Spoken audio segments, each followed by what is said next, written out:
ሰው የማይወጣላችሁ ሰዎች እስቲ አንድ እጃችሁን አሳዩኝ።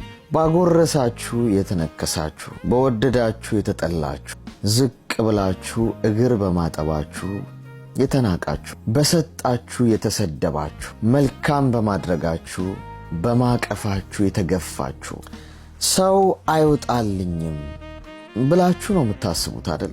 የምታምኑት። ነገሩ እንደሱ አይደለም።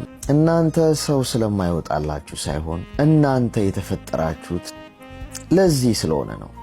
ለመስጠት፣ መልካሙን ለማድረግ፣ በትህትና ዝቅ ለማለት፣ ለመውደድ፣ በጎ የሆነውን ሁሉ ለሰዎች እንድታደርጉ እስካሁን ላደረጋችሁትም ለሱን የተፈጠራችሁት እንጂ ሰው ስለማይወጣላችሁ አይደለም። እነሱ ማድረግ ያለባቸውን ያደረጉት፣ እናንተም የተፈጠራችሁበትን ዓላማን የፈጸማችሁት።